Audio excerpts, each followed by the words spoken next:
که برای ما همیال 100% ثابت شده که اگر کسی عقیده توحید نفهمه 100% به شرک مبتلا میشه، 100% به شرک مبتلا میشه. و عزت علم عقیده در چی هست؟ موضوع چی هست؟ ذات، صفات، افعال و عبادت الله هست، الله شناسی هست. پس او علمی که مربوط به شناخت الله میشه عالی ترین علم در جمله علوم است. و شاگردی که در حلقه درس خالق شناسی میشینه با عزت ترین شاگرده در بین کل شاگرده است. اعوذ بالله من الشیطان الرجیم. بسم الله الرحمن الرحیم. امروز درس 18 به سلسله کورس عقیده در قرآن و سنت میخوانیم ان شاء الله تعالی. در درس قبلی ما شما فصل توحید شروع کرده بودیم که توحید در لغت و در اصطلاح ایره خواندیم و ایره هم گفتیم که خود یاد گرفتن توحید که است این فرض است. یعنی کسی که عقیده توحید یاد میگیره یا یاد گرفتن عقیده توحید بالای هر انسان فرض عین است. و دلیلش هم گفتیم که نظر به آیت شریف که الله سبحانه و تعالی میگه فعلم انه لا اله الا الله. اینجا میگه فعلم، وقتی که امر شد امر دلالت به وجوب میکنه و قاعده هست علما میگن که امر در شریعت دلالت به وجوب میکنه تا وقتی که قرینه مانعه نباشه، یعنی کدام چیزی که او را از واجب بودن به مستحب بودن بر نگردانه. اما اگر تو کدام دلیل بود که بازو را از وجوب به استحباب انتقال میداد، بازو علما سرش بحث میکنه که قرینه چی هست. خب منظور اینجاست که کدام قرینه مانع وجود نداره. اینجا بالای هر مسلمان واجب است و فرض است که توحید یاد بگیره. و این به خاطر ازی است که زیاد تاکید که ما برای دوستا میکنیم که زیاد عقیده بخوانیم. روز به روز برای ما ثابت شده میره کسایی که عقیده رو نمیفهمن اینا خواهی نخواهی به مو حسابی که عمر رضی الله تعالی عنه برای کسی که تجارت میکرد یا در مارکت تجارتی او را میدید، احکام تجارت، احکام خرید و فروش، بیع را از پیشش پرسان میکرد. و عمر رضی الله تعالی عنه میگفت که اگر کسی احکام خرید و فروش و تجارت نفهمه خواهی نخواهی در سود در ربا ای داخل میشه. کدام بیع جایز است، کدام ناجایز است، قرض چه قسم جایز است، قرض چه قسم ناجایز است، چی را قرض داده میتونی، چی را قرض داده نمیتونی. این مسائل گفت که اگر کس نفهمه و خرید و فروش بکنه و تجارت بکنه این حتما در سود و در حرام مبتلا میشه. و امی گپ حضرت عمر رضی الله تعالی عنه قدر پخته هست که برای ما همیال 100% ثابت شده که اگر کسی عقیده توحید نفهمه 100% به شرک مبتلا میشه، 100% به شرک مبتلا میشه.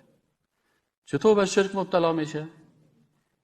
دیروز یکی از دوستا برای ما 2-3 دانه کتاب داد. ما در این وقتا در این بحث شرکیات و کفریات سر مسائل تعویض و تعویض نویسی و دم و دعا و اینی گپا که دینیا سحر و جادو و اینی گپا مثلا از همین تحقیق میکنم به خاطر که این کتاب عقیده است.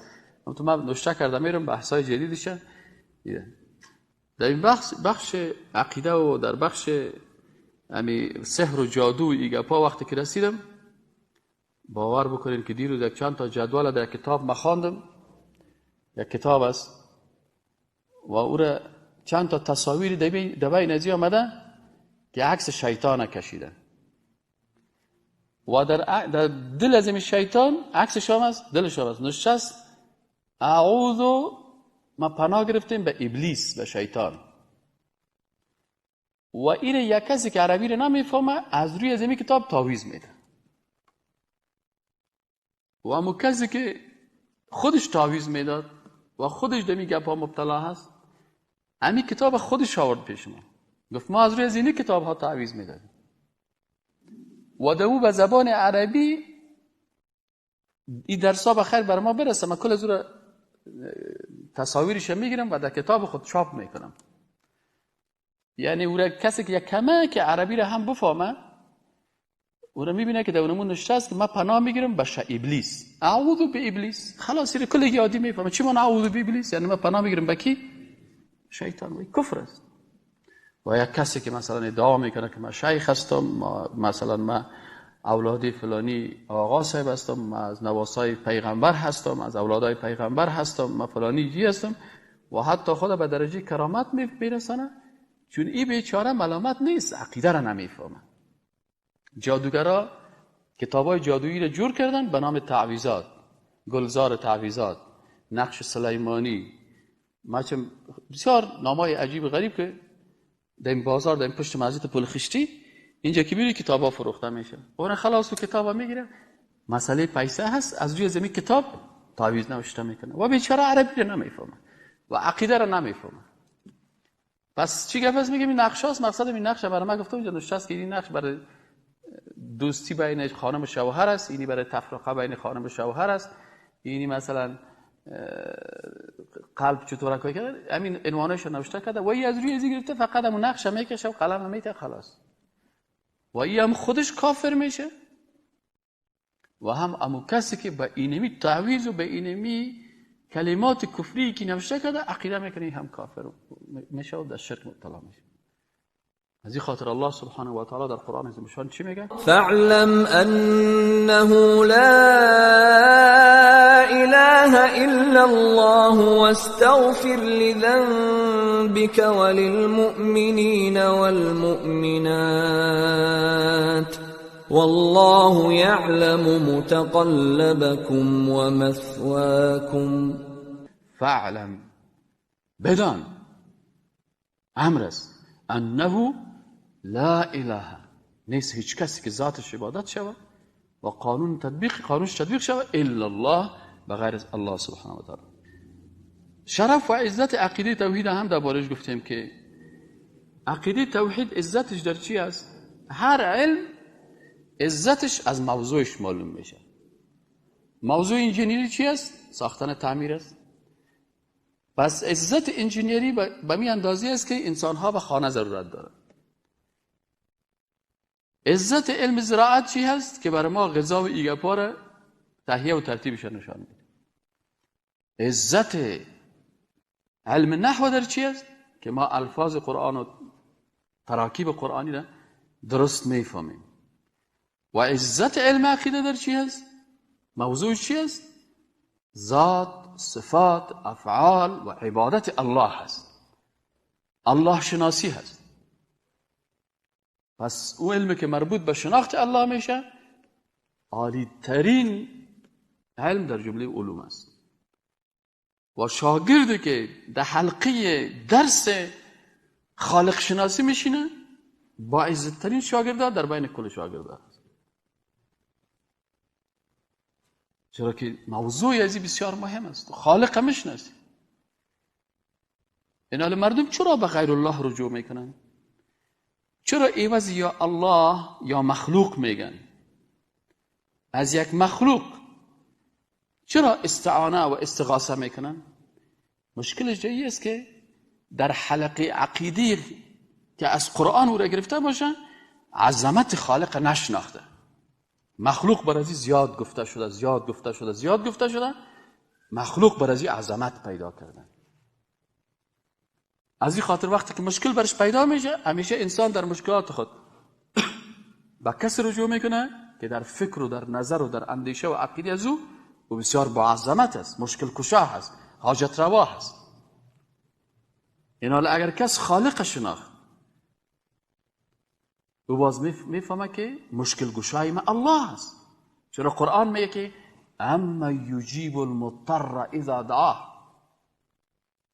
کی هست که اجابت دعای کسی بکنه که در سختی قرار داره، در حالت اضطراری هستی؟ میگه تو کی تو را میتونه اجابت بکنه دعای تو را؟ این حال پس اجابت کننده دعا الله هست. و یکشف السوء، و از پیش تو این بدیها را دور بکنه. کی میتونه؟ الله. اینال اگر کسی عقیده توحید درست نفهمید، من از این خاطر بسیاری وقتا میگم که اگر یک خطیب مسلمان و خطیبی که واقعا عقیده را بفهمه، که 13 سال رسول اکرم صلی الله علیه و سلم در مکه مکرمه فقط درس عقیده میداد، باز این خطیب 99 جمعه را در 99 نام الله تخصیص میده. یک جمعه الله را معرفی میکنن، یک جمعه الرحمن برای مردم تشریح میکنن، یک جمعه الرحیم تشریح میکنن، یک جمعه المجیب تشریح میکنن، یک جمعه الرقیب القیوم که اسماء الله الحسنى هست. این در هر جمعه که برای مقتدیای خود تشریح کنه، پس مقتدیش میفهمه که اوه این ذات با عظمت است که باید در هر مشکل به او رجوع بکنیم. اله مع الله، آیا امرای الله دیگه الهایی هست؟ اما اگر تشریح نکرد، ما یک روز دستم در پانتون بودم، سر از این مشکل عقیده گپ میزدیم، گفتم کی میتونه برای ما یک 10 دقیقه درباره شخصیت حسین رضی الله تعالی عنه گپ بزنه؟ 10 نفر معاصل دست خدا بالا کرد، گفت استاد ما 10 دقیقه درباره حسین رضی الله تعالی عنه برات معلومات میدیم. آفرین. کی میتونه درباره فلانی شخصیت سیاسی 10 دقیقه گپ بزنه؟ یکی گفت ما گپ میزنم، دیگه گفت ما گپ میزنم، دیگه کی میتونه 10 دقیقه درباره فلانی زیارت گپ بزنه؟ همین زیارت هایی که در کابل است. یکیش گفت ما صد گپ میزنم، دیگه گفت ما گپ میزنم. گفتم کی میتونه که درباره صفت رقیب الله 2 دقیقه گپ بزنه؟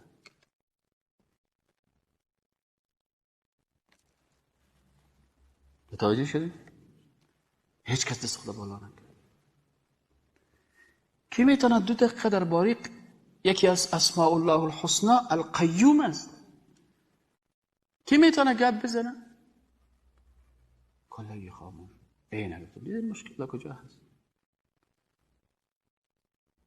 ما اسماء الله الحسنى که جز عقیده ماست و رسول اکرم صلی الله علیه و سلم میگه اللهم انی اسألک باسمائک الحسنى و ما تو معنی ریاض نداری. این حالا چون مخلوق گفته شد در نظر از این انسان ها چی زیاد بزرگ جلوه کرد؟ مخلوق. و خالق هیچ درباره‌اش گپ زده نمیشه. خاطر این مشکل. فاعلم انه لا اله الا الله واستغفر لذنبك وللمؤمنين والمؤمنات والله يعلم متقلبكم ومثواكم. فاعلم انه لا اله الا الله. بخاطر و اقیم الصلاة امر الله هست. روز 5 مرتبه نماز میخونی، روز 5 مرتبه وضو میکنی. و اگر بگویم کدام کتابای فقه را خواندیم، برمیگی کتاب خلاصه را خواندیم، که مچم قدوری را خواندیم، که کنز را خواندیم، که منیت المصلی را خواندیم، که اما اگر پرسانش کنیم که عقیده قرآن چقدر که فعلم انه لا اله الا الله چند درس خواندی؟ میرسن میگه هیچ نخواندیم. هیچ نخواندیم. اگر خواندیم غالبا اگر عقیده را میخواند در بعضی جایا، والا معتزله اوتو گفت، جبریه اوتو گفت. این معتزله و قدریه 9 قرن قبل بود. صلاح را گرفتیم دشمن هیچ وجود نداره، جوابایش گفته میدیم. یک وقت برای ما یک درس میخوانیم، معتزله گفت نه، اگر معتزله اوتو گفت ما دی خوب حفظ کردیم که حالا ما یک معتزلی رو گیر کنم برام در جانش خوب کتش دلیل بگویم. خوب دلایل یاد گرفتیم که اگر معتزله تو گفت جوابش درست، اگر معتزله تو گفت جوابش درست، اگر جبریه تو گفت جوابش درست، اگر قدریه تو گفت جوابش درست. خب اینو خلاص کردیم. گفتیم استاد علی یک سوال آخری، تو برای ما یک معتزله رو نشان بده که ما بریم در جانش دیگه بخیر. گفت نه بچه‌م والله خو معتزله در زمان هارون رشید و مامون رشید وجود داشت. امام بزرگ امام احمد ابن حنبل رحمه الله بر ضد از او خست و ایره چی کرد؟ نابود شدن. علماء همون وقت که میفتن قرآن مخلوق است و چطور است و چنان است، این گپا را کشیده بودن، یا علماء خستن با دلایل قوی از بین بردن. خیال چی هست؟ آل صاحب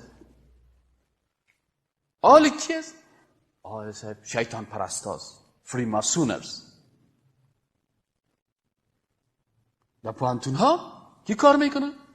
فریماسونر کار میکنه، شیطان پرست. موسیقی را آورده بلک میتل، هیوی میتل، از طریق موسیقی مردم به پرستش شیطان وامی داره. کی کار میکنه؟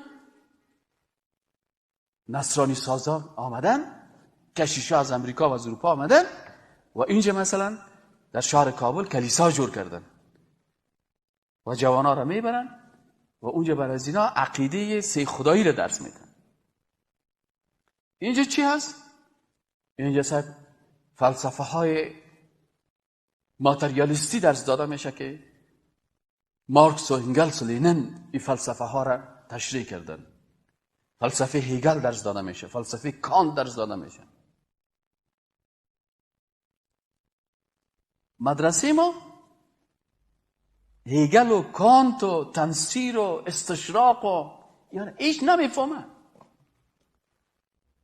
اما معتزله را خوب میشناسن. وقتی که ما در صنف انگلیسی رفتم، شاگردا آمدن پیش ما که استاد فلان استاد آمده از امریکا و بر ما عقیده برام عقیده نصرانیت بر ما درس میده و اینی سواله میکنه و اینی سواله میکنه و اینی سواله میکنه. استاد آیا عیسی علیه السلام بچه خدا بود؟ خدا چند تا بچه داد؟ محصل پوانتون پرسان میکنه از کجا پیدا کردیره؟ والا فلانی استاد به انگلیسی بر ما میگه که Jesus Christ son of God، بچه خداوند است، سیر خداوند روان کرده به خاطر از اینکه چطور شد و شما را نجات بده و شما ملعون بودین و چطور بود چطور بود. بعد از اون ما خستیم کتاب نوشته کردیم 50 دلیل رد نصرانیت، بازی را کارخانگی دادیم برای محصلین دیپارتمنت انگلیسی که یا این دلایل حفظ بکنن و باز دیگر از که استاد بیاین یا خستن در مقابل استاد شدن که استاد چی بکنیم؟ گفتن خب او خدای پدری که تو میگی که بچه خدا روان کرد، این بچه‌شو خوب آدم شد، این پدری که بچه خدا برد دست دشمنا داد که تکه تکه کنن که میخ در کلش بذارن، این ظالم نشد. باز بعد از این استاد امریکایی گفت این چقدر دلایل از کجا پیدا کردین؟ باز گفت I don't want to talk about religion. مسلمان رفته بودم شیشتم کت شد. گفت من نمیخوام درباره ریلیژن گپ بزنم. من دست خود بالا کردم گفتم we want to talk about religion. ما میخوایم درباره دین گپ بزنیم. گفت چرا؟ گفتیم تو از امریکا اومدی ما رو در دوزخ میبری، ما تو را در لش میبریم در جنت. بکت ما جنت برو. قال مقال کرد که درباره دین گپ نمیزنیم، چطور نمیکنیم، چرا نمیکنیم. اینا که عقیده را نفهمید. اما حدیث رسول اکرم صلی الله علیه و آله است که در آخر الزمان مسلمان ها مثل چی هست؟ مثل یک کاسه وارست. کاسه اینجا ماندی 16 دست دراز میشه، لقمه گرفته میرن. مسلمان ها عین گپ است. یهودی اینجا است، نصرانی اینجا است، شیطان پرست اینجا است، بیدین اینجا است، سیکولر اینجا است، کمونیست اینجا است، فلانی است. یک جوان ببینی که سرازی 20 چند مملکت کار میکنه تا که جوانو چی کنه؟ از صراط المستقیم منحرف بسازه. خیر دوا در کجا هست و شفا در کجا هست؟ دمو قول رسول اکرم صلی الله علیه و سلم است که میگه بر شما چی رو ترک کردم؟ کتاب الله و سنت. قرآن بخوان، عقیده قرآنی رو بفهم، ان شاء الله تعالی نجات پیدا میکنی و سنت و سیرت رسول اکرم صلی الله علیه و سلم وسیله نجات است. به می خاطر عقیده علم توحید این چیز است. و در فضایلش هم گفته بودیم که قبول شدن اعمال است که اعمال مسلمان چه وقت عمل انسان قبول میشه؟ وقتی که موحد باشه. اما برادر عزیز و محترم ما که قبلا فال میدید و روی تاله میدید و گپا میدید، شام میمان ما بود در دفتر تا شام شام با شام آمدیم خانه که تازه شیشتیم و ما هر کلمه گپ از او برای ما یک درس عقیده هست. باور گفت ما چی میکردیم؟ و این کتابای ما فالبینیا چی میکنن و این جادوگرا چی میکنن؟ اول یک نفر در شرک مبتلا میکنن، قلب زیره به غیر الله وصل میکنن. وقتی که مشرک شد باز برش نصیحت میکنن که نماز بخوان، ریشی تبان، مویایت خوب کل کو، در کلیت یک دانه چلتار بسته کو، خوب ذکر بکو، خوب تسبیح 1000 دانه‌ای بگی. چرا؟ به خاطر که شیطان از موضوع که این آیت قرآن خوب میفهمه که لئن اشرکت لیحبطن عملک. وقتی که شرک آوردی کل اعمال تو از بین میره. ولا یحبطن، ایره گفتم تا او افتهم که حبط فعل یحبطو فعل مضارع هست و ایره کسایی که گرامر یا زبان شناسی عربی رو خوانده ای باز میفهمن. در اونجا در نحو در اینجا باز استاد میگفت که لام لام توکید است، یعنی وقتی که میگی لئن اشرکت یحبط عملک، اگر شرک آوردی عمل تو از بین میره. اما وقتی که گفت که لئن اشرکت لا یحبط عملک، اگر شرک آوردی حتما تا اعمال نیکی تو چی میشه؟ از بین میره. پس لام حتما، باز نون داخلش آوردن، اینه باز میگن نون توکید ثقیله هست، یعنی که حتما لئن اشرکت، اگر شرک آوردی. این آیت چه قسم میکنه؟ لئن اشرکت یعنی نحو و صرف علما میخوانن، اهمیتش دمی قسمت است که در قرآن شناسی صرف و نحو بسیار آدم چی میکنن؟ کمک میکنن.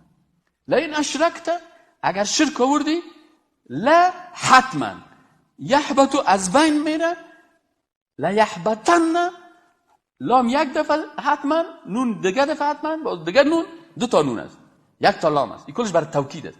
یعنی او برادر متوجه باش که اگر شرک آوردی اینمی اعمال صالحه تو از بین حتما میره و حتما میره. از این خاطر جادوگر فالبین این مردم ها چی میکنن؟ یا انسان در شرک مبتلا میکنن. وقتی که در شرک در دام افتاد بازو میگن حال تسبیح چی بگی؟ 1000 دانه‌ای بگی. خب لنگی کلان بسته بکن، خب برای بزرگت در پاش سجده کن. لنگی اینه کتن، ریشم خوب کلان، چپنم خوب بزرگ، چپا کاکلام دیگه مای تابان، نه؟ لیکن در کجا سجده میکنیم؟ به مخلوق. و سجده کردن عبادت است و وقتی که عبادت به غیر الله کردی او رو در عبادت الله چی کردی؟ شریک کردی. لا یحبطن عمل چی شد؟ این حال دیگه نه هیچ چیزت به دردت نمیخوره. حالا سه تمام روز دلت که قوالی میخوانی، دلت ترانه میخوانی، دلت خیزک میکنی، دلت هر چی میکنی تا به شام شیطان میگه زامت بکش. هندوستانی خدای ناراض، این بیچاره زامت میکش. اما اصل مرض ده چی است؟ که او ده این مرض خطرناک شرک ایره مبتلا کرد. بازیگه هر قدر که تسبیحات و ذکر بکنه و هر قدر بکنه و شیطان بگه بکن. چرا؟ به خاطر بدردش نمیخوره. از این خاطر میگه یکی از فضائل توحید چی است؟ که در توحید اعمال انسان چی میشه؟ قبول میشه. عمل کی قبول میشه؟ عمل انسان موحد، کسی که در ذات الله شریک نداشته، در صفات الله کسی را شریک نکنه، در افعال الله کسی را شریک نکنه، در عبادت الله کسی را شریک نکنه، نام الله که مختص به الله است غیر الله را در او شریک نکنه. خب دیگه صفت فضائل توحید چیه؟ حلقه درس توحید و عقیده گرفتن اعمال نامه به دست راست است. کی اعمال نامه را به دست راست میگیره؟ انسان موحد یکتا پرست. فاما من اوتی کتابه بیمینه فیقول ها اقرأوا کتابیه اینی ظننت انی ملاق حسابیه. کسایی که به دست راستش دفتر اعمالش داده میشه باز افتخار میکنه موحدین که ما در صف رسول اکرم صلی الله علیه و سلم هستیم، ما پیروان قرآن هستیم چون عقیده خدا از قرآن عظیم الشان گرفتیم، ما پیروان رسول اکرم صلی الله علیه و سلم هستیم چون از صحیح البخاری و صحیح المسلم عقیده خدا گرفتیم. اما تو انسانی که صحیح البخاری را همیال کسای پیدا شده صحیح البخاری را ناصحیح البخاری میگن، حدیثه که برش بخوانی میگه یا اهل حدیث است. تو چطور صحیح بخاری رو برای ما میگی؟ تو چطور مشکات المصابیح برای ما میگی؟ یا اهل حدیث از گپ از یارا قبول نکنی. ایناله کی شهادتنامه خود به دست راست خود میگیره؟ انسان موحد. سوم، برای انسان موحد است که سختی دنیا و آخرت برش آسان میشه. وقتی که عظمت خالق در قلبت بود، با این عظمت خالق میفهمی که روز قیامت است. از امریکا نمیترسی، از یک عالم میگفت کان لموسی فرعونا ولنا فراعنه. موسی یک فرعون داشت، ما فرعون ها داریم. چرا از فرعون نمیترسی؟ ما فرعون هم داریم، نمرود هم داریم، شداد هم داریم، هامان هم داریم، لکن به نامهای جدید و تخلصای لکس. چرا نمیترسی از فرعون و هامان و شداد و نمرود؟ به خاطر ازی که میفهمی که 50 سال بعد یا 60 سال بعد، نهایتش 100 سال بعد، اینمی کسایی که در این مسجد شیشته، او که به خاطر درس هم آمده 100 سال بعد زیر خاک است. اگر حسین رضی الله عنه شهید نمیشد میمرد. اگر حضرت علی شهید نمیشد در مرگ عادی میمرد. اگر عمر رضی الله عنه شهید نمیشد در مرگ عادی میمرد. اگر صحابه کرام اینجا در افغانستان و در چین و در اندونزیا در کشورهای دیگی که قبرایشان است در اینجا شهید نمیشدن میمردن. این حال او کسی که مرده و او کسی که شهید شده، او کسی که به خاطر الله تسلیم است و او که به خاطر غیر الله کار میکنه، در روز قیامت این حال هر انسان که هوشیار است فکر میکنه که پروردگارا کاری نکنم که فردای روز در مقابل مخلوقات رویم سیاه باشه، شرمنده باشه. اذیت رساندن به یک مسلمان، زدن یک مسلمان، شیطانی کردن یک مسلمان ساده هست، هر کسی کار کرده میتونه. لکن کاش که 1000 سال مثل قوم نوح علیه السلام رو 1000 سال عمر میداشتی، باز هم میگه برو 1000 سال عمر داره، یک عیش خدا خونوش خدا میکنه. اما نمیبینی که چقدر فرعون های اینجا بودن و مردار شدن و رفتن، چقدر روز غلام های خطرناک داشت. اما از این دنیا رفتن. پس چی است؟ انسان در دنیا راحت است. اگر یک خار در پای یک مسلمان میخله فکرتان باشه، اگر یک خار در پای یک مسلمان میخله به خاطر که مسلمان است، یک خار در پایش چخ میشه، در مقابل از این روز قیامتی پاداش میگیره. تصور کن که یک نفر به خاطر اسلام یک سیلی بخوره، به خاطر اسلام یک دشنام بخوری.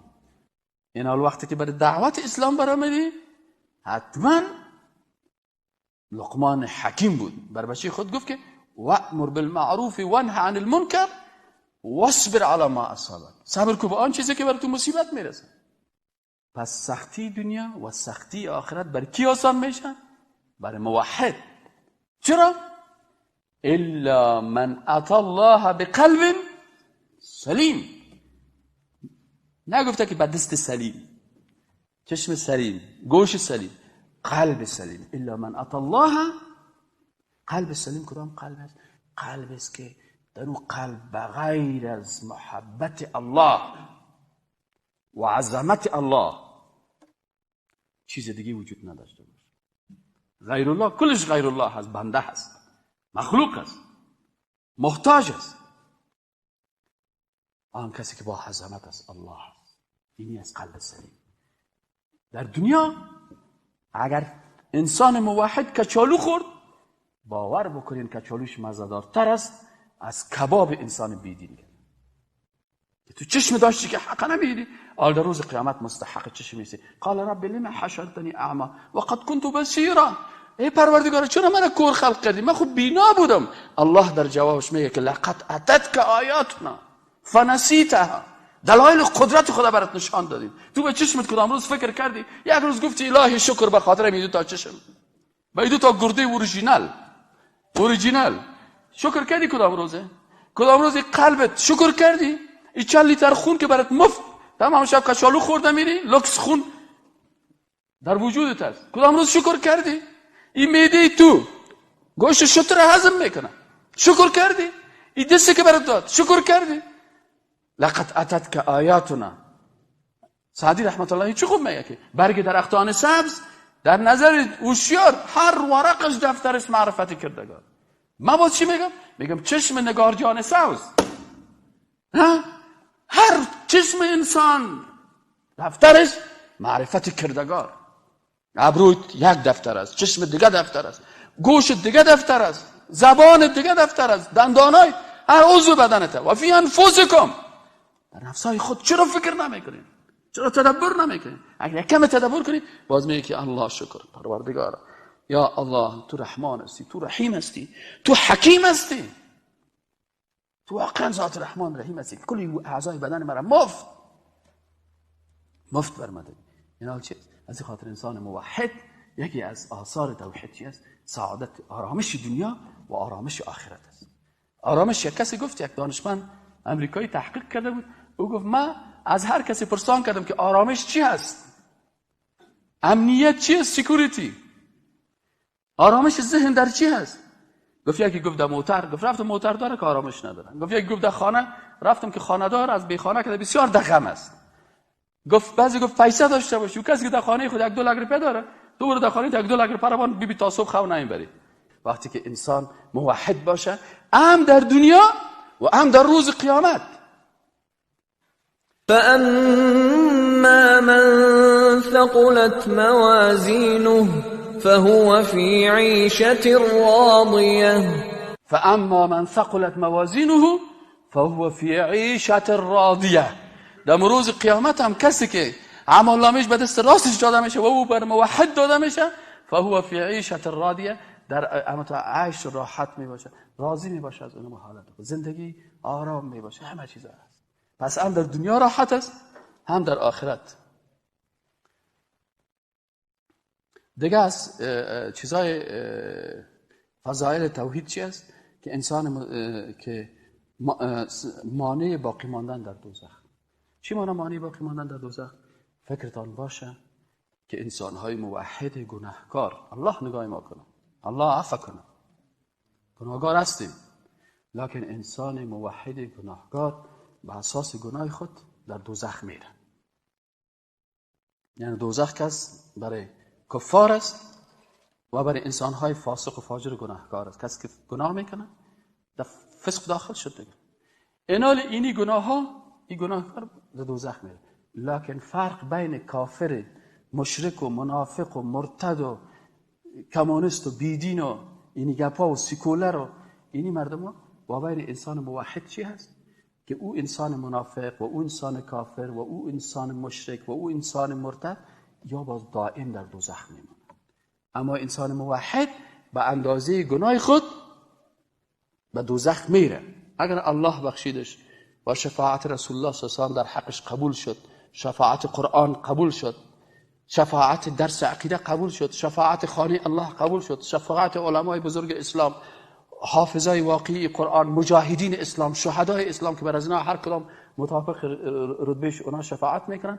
اگر شفاعت ازی در کسی گناهکارایی که ما و شما هستیم، الله شفاعت رسول اکرم صلی الله علیه و آله نصیب ما و شما بکنه، شفاعت صحابه کرام نصیب ما بکنه، شفاعت شهدا و مجاهدین اسلام نصیب ما بکنه. این چی است؟ اگر باز هم این رفت به دوزخ، باز این دائما به دوزخ نمیمانه. موحد اینمی یکی از چیزای توحید است. دیگه سبب بخشش گناهان الله سبحانه و تعالی رحمتش بالای موحدین است. حتما که با شما گناه میکنیم، کی میگه گناه نمیکنیم؟ باور بکن هر کدامتون یک روز من محاسبه کردم خدا با دیگران وقتی که محاسبه کردم دیدم که ضعیفترین انسانی که در نظر من بسیار ضعیفه، 1000 چند از مکده رتبهش بلند است. من 1000 چند از او که گناهکارتر و ضعیفتر هست. متوجه شدید؟ اگر گناه خود بگذاری در یک لیست و با دیدن به طرف گناه خود بازیگاه را محاسبه کنی. همین استاد کوثر چطور است؟ وقتی که سعی میکنم گناه های خود و اشتباهات خود میگم 5000 مرتبه استاد کوثر رتبهش از مکه بلندتر است به نظر خودم. 5000 مرتبه. قاری طاهر چند مرتبه؟ 4999. خردترین انسان پیاده دفتر 1000 مرتبه از مکه رتبهش بلند. و اگر این قسم زدیم بسیاری کسا که دیگه میگن که چطور است و چنان است، اون گناه خود فکرش نیست. نه محاسبه که میکردی با دیگران خود محاسبه میگه مقایسه میکردی، از این خاطر میگه که همین کل مردم دنیا که از کل مسلمان ها از مکه خوبتر آخری و ضعیفترین. از این خاطر عمر رضی الله عنه میگه که اگر در روز قیامت صدا شود که کل کی در جنت بره یک نفر در دوزخ بره، من میترسم منش باشه. اینقدر خدا در خوف بوده و میگفتن کل کی در دوزخ بره و من یک نفر در جنت بره، امیدوار بودم که من برم. و دیگه ششمین و آخرین نقطه‌ای که در چی است اینمی بود که سعادت و خوشبختی دنیا و آخرت الله سبحانه و تعالی نصیب موحدین میکنه. ان شاء الله درسی که اقسام توحید در قرآن کریم و سنت رسول الله صلی الله علیه و آله است، ان شاء الله هفته آینده میخوانیم. سبحانك اللهم و بحمدک اشهد ان لا اله الا الله استغفرك و اتوب الیک.